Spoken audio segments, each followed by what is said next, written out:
Hello everyone, আমরা আজকে third SLST অর্থাৎ আপকামিং এসএলএসটি সম্পর্কে কয়েকটা বিষয় জানাবো। দেখো, প্রথমেই যেটা শোনা যাচ্ছে ফেসবুক থ্রুতে বা অন্যান্য সোশ্যাল মিডিয়াতে, যে আগামী এসএলএসটিটা নাকি হতে চলেছে ইউপিএসসি লেভেল। তো তার আগে একটা বিষয় আমি বলে রাখি, 2016 সালের যে পরীক্ষা হয়েছিল এবং তার রিক্রুটমেন্টের বেসিসে যে প্যানেলটা ক্যান্সেল হলো, তার ভিত্তিতে যে সেকেন্ড এসএলএসটিটা হলো, সেটা কিন্তু আপাতত এখনো পর্যন্ত ফাইনাল প্রসিজার কমপ্লিট হয়নি। 11-12-এরও কাউন্সেলিং কিছুটা বাদ রয়েছে, 9-10-এর ইন্টারভিউ শুরুই হয়নি, ইভেন কয়েকটা সাবজেক্টে ভেরিফিকেশনও হয়নি এখন, ঠিক আছে? তো এই সেকেন্ড এসএলএসটি যতদিন কমপ্লিট না হচ্ছে, অ্যাজ ইউজুয়াল থার্ড এসএলএসটির কোনো রকম নোটিফিকেশন আমরা পাবো না, এবং এই বিষয়টাই আমরা সকলেই সকলেই আমরা জানি, ঠিক আছে?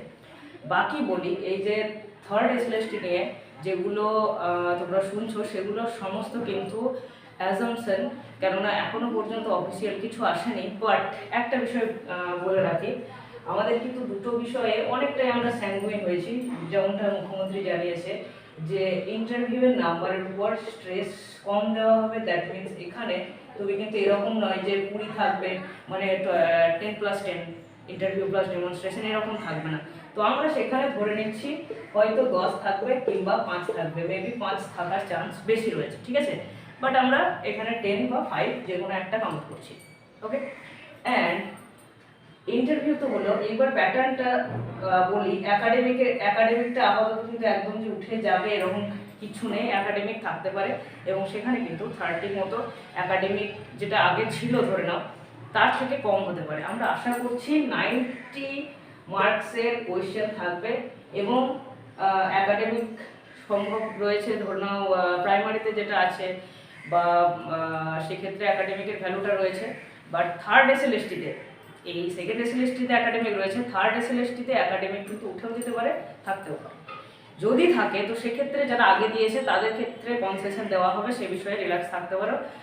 সে বিষয়ে তর্ক বিতর্কের কিন্তু এই ভিডিওতে কোনো রকম জায়গা নেই, বা আমি চাইছি না, ওকে? তো আমাদের ধরে রাখছি, আমাদের রিটেনটা বা ওএমআর বেসিসে এমসিকিউ থাকবে 90 নম্বরে, এবং 10 নম্বরে থাকবে ইন্টারভিউ, ঠিক আছে? 5 নম্বর ডেমনস্ট্রেশন, 5 নম্বর ইন্টারভিউ, সেটা সবচেয়ে শ্রেয়। এইবার দেখো, একবার এরকম একটা প্যাটার্ন আমরা পেয়েছিলাম সংবাদ মাধ্যমে, 60+30+10। সেখানে 60 হচ্ছে ওএমআর বেসিসে 60টা এমসিকিউ, 30টা হচ্ছে একাডেমিক স্কোর, এবং 10 নম্বর হচ্ছে ইন্টারভিউ প্লাস ডেমনস্ট্রেশন। তো আইদার 90+10 হতে পারে, নতুবা কিন্তু তোমার এইটা হতে পারে 60+30+10, ঠিক আছে? এবার দেখো, আমাদের মেন কথা হচ্ছে ফোকাসটা থাকবে সাবজেক্টের উপর, এক্সপিরিয়েন্সের উপরে কোনো নাম্বার থাকবে না, যেমনভাবে আগে ছিল, ওকে? এক্সপিরিয়েন্সের উপর কিন্তু নাম্বার থাকবে না। এটা তোমার প্যানেল ক্যান্সেল হয়েছে, যোগ্যদেরকে নেওয়ার একটা ফন্দি রয়েছে যে ওরা যাতে বাদ না যায়, সেই জন্য এক্সপিরিয়েন্সের নাম্বারটা দিয়েছে, সেটা আমরা সবাই জানি।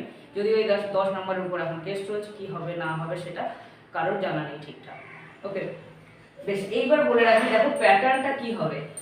প্যাটার্নটা হচ্ছে এমসিকিউ টাইপের হতে পারে, কিংবা 2 নম্বরের যেরকম আগে হতো সেই প্রসিজারটা ফিরিয়ে আনারও কিন্তু কিছুটা প্রচেষ্টা চলছে না তা বলবো না, বিকজ অনেক জায়গাতেই কিন্তু শোনা যাচ্ছে, এবং আরএসএলএসটি যে আঞ্চলিক বেসিসে যেগুলো হতো, সেই রকম একটা ফাংশন মেবি হতে পারে, বাট সেটা সম্পর্কে অথেন্টিক কোনো নিউজ নেই।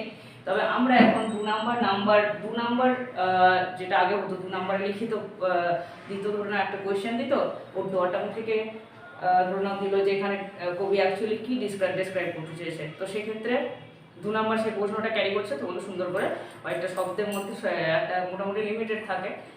তো 2 নাম্বারে ফিরিয়ে আনার কিন্তু প্রচেষ্টা চলছে। তো আমাদেরকে যেভাবে প্রস্তুতিটা নিতে হবে সেটা হলো, দেখো এমসিকিউ এখনকার দিনে জেনারেলি এমসিকিউ প্রেফার বেশি করি, তাই না? এমসিকিউ দিয়ে এমন হয়েছে এমসিকিউ প্রেফারেন্সটা বেশি। তো যাই হোক না কেন, এমসিকিউ এর প্রিপারেশন আমাদের চলতে থাকবে। সঙ্গে 2 নম্বরের যে নোটগুলো, সেগুলো আমি তোমাদের যখন প্রথম অনলাইন ক্লাস শুরু করি, তো তখন কিন্তু প্রোভাইড করতাম। তো তারপরে যখন দেখা গেল যে এমসিকিউ প্যাটার্নের পরীক্ষা হবে, সুতরাং আমিও খাটবো না, তোমাদেরকেও খাটাবো না, তাই না? এটা হচ্ছে বেসিক একটা ব্যাপার। তো এক্ষেত্রে আমরা কি করব, প্যাটার্নটা আমরা কিন্তু এমসিকিউ এটা তো আমরা এগিয়ে চলবোই, সেক্ষেত্রে তোমার খাটার প্রয়োজন নেই।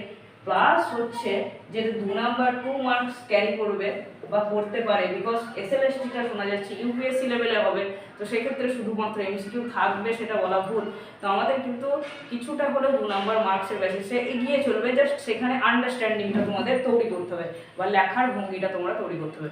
ইংরেজি নিয়ে মাস্টার্স আছে, গ্র্যাজুয়েশন আছে, ডেপথ নলেজ আছে, অথচ ইংরেজি লিখতে পারবে না তা তো নয়, সবাই সুন্দরভাবে লিখতে পারবে। এবার কেউ 90% সুন্দর করে লিখবে, কেউ 100% লিখবে, কেউ 80% লিখবে।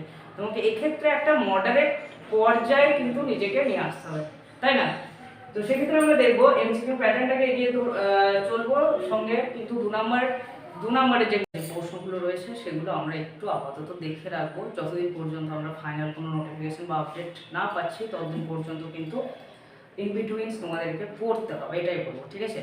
তো এক্ষেত্রে কি করবে, বাড়িতে আগে প্রথমে সিলেবাসটা ধাতস্থ হবে, গ্রামাটিক্যাল সেকশনগুলো প্র্যাকটিস করতে থাকবে, এবং যেগুলো যেমন ধরুন 11-12 নোভেল রয়েছে, তো সেগুলো তোমার তো 2-1 দিনে শেষ হওয়ার নয়, ইভেন 1 মাসেও শেষ করা যায় না, ঠিক আছে? তো সেক্ষেত্রে তোমার কিন্তু সেগুলো পড়তে থাকতে হবে অল ডে, মানে দিনে কিছুটা অংশ সারাদিন জুড়ে যে পড়তে হবে এমন তো নয়, পড়তে হবে।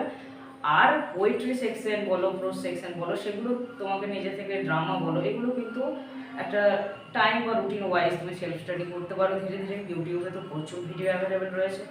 বাকি কোনো পার্টিকুলার টেক্সট বা কোনো কিছু বুঝতে অসুবিধা হলে তখন সেক্ষেত্রে নির্দিষ্ট প্রেফারেন্স অনুযায়ী নির্দিষ্ট টিচারের সাহায্য নিতে পারো। বাকি কিন্তু তুমি এসএলএসটি সিলেবাস আপাতত কোনো রকম আপডেটের চান্স নেই আপাতত।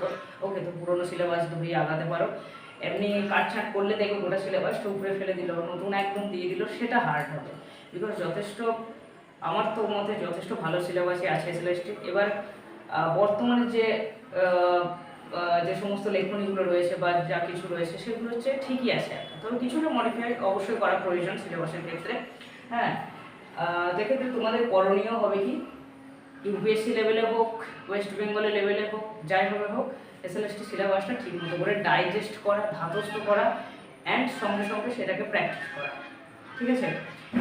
আর এক্ষেত্রে বলতে পারি সেলফ স্টাডি করতে পারো। সমস্ত কিন্তু তোমাকে যে এর যে ইকুইপমেন্টগুলো, টেক্সটগুলো, সেগুলো জোগাড় করতে হবে। কোনো বই কিনতে পারো, সবচেয়ে বেস্ট হবে।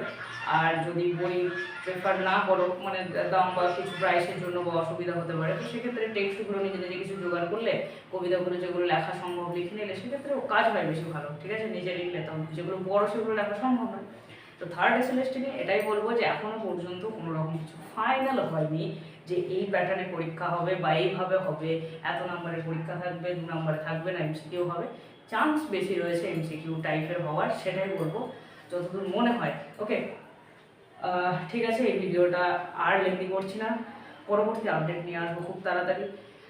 তোমাদের এসএলএসটির যে ইন্টারভিউ প্রসিজার, অর্থাৎ বাকি সাবজেক্টগুলো ভেরিফিকেশন প্লাস ইন্টারভিউ অ্যান্ড নিয়োগ, এই সমস্ত নিয়ে যতটা যে সমস্ত নিউজগুলো পাওয়া যাচ্ছে, তো সেগুলোর বেসিসে কিন্তু পরবর্তী আপডেট নিয়ে আমি আসছি। Okay guys, thank you, stay good, stay happy, thank you.